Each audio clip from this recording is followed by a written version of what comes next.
അമ്മു നമ്മളിപ്പോ എവിടെയാണ് നിൽക്കുന്നത്? ആണോ? ഇവിടെ എന്താ പരിപാടി? ഈ തിരിയൊക്കെ കത്തിച്ച് വെക്കുന്നുണ്ടല്ലോ. ഇവിടെ ഇന്ന് സബ്സ്റ്റാൻസ് പുണ്യാളിന്റെ രൂപം വരുന്നുണ്ട്, പ്രദക്ഷിണമുണ്ട്. അപ്പം അതിന് വേണ്ടിയിട്ട് നമ്മൾ തിരിയെല്ലാം കത്തിച്ച് റെഡിയാവുക. താഴത്തെ പന്തലെത്തി. ഇനി ഇവിടെ ഒരു പന്തലുണ്ട്, നമ്മുടെ പന്തലുണ്ട്. ഇത് എല്ലാ വർഷവും ഉള്ള പരിപാടിയാ? എല്ലാ കൊല്ലവും നോയമ്പിന് മുന്നേ ആണ് സബ്സ്റ്റാൻസ് പുണ്യാളിന്റെ രൂപം വന്ന് പ്രദക്ഷിണം വന്നു പോകുന്നത്. പക്ഷെ നമ്മുടെ ഇടവകയെന്ന് പറഞ്ഞത് തോമസ് ലീഗയുടെ നാമത്തിലുള്ള പള്ളിയാണ് നമ്മുടേത്. പക്ഷെ നമ്മള് പുണ്യാളന്മാരുടെ എല്ലാവരുടെയും പെരുന്നാൾ നമ്മൾ ആഘോഷിക്കും. ഓക്കെ, എന്നാ കത്തിക്ക്, ഞാനും കൂടെ കത്തിക്കാം. പക്ഷെ ഇപ്പൊ കെട്ടുപോകും ഗൈസ്, ഭയങ്കര കാറ്റാ. വരാറായോ? അവിടെ നിന്ന് പോന്നു. ഓക്കെ. പാലയിൽ ആരുടെ വീടാ? പാലയിൽ അമ്മുവിന്റെ വീട്ടിലാണ്. അമ്മു ആരാ? അമ്മു എന്റെ ഭാര്യയാണ്, പ്രിയ ഭാര്യയാണ്. നോക്കി ആണോ വരുന്നുണ്ടോ?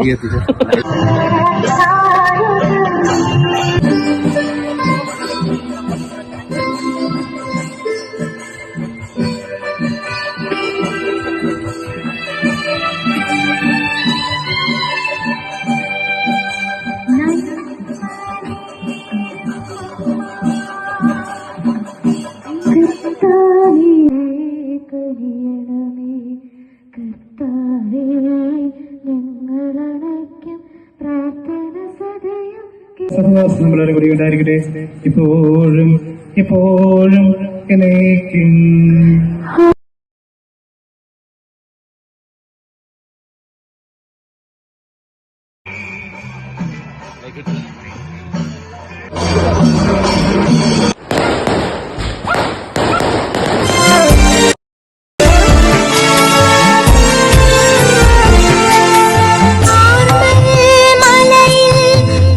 അങ്ങനെ സെബസ്ത്യാനോസ് പുണ്യാളന്റെ പ്രദക്ഷിണം അമ്മുവിന്റെ വീടിന്റെ മുന്നിൽ നിന്ന് പോയിട്ടുണ്ട്. ഞങ്ങൾ കുറച്ചു നേരം ദൂരം കഴിഞ്ഞിട്ട് ഞങ്ങൾ തിരിച്ച് വീട്ടിലോട്ട് പോവാണ്.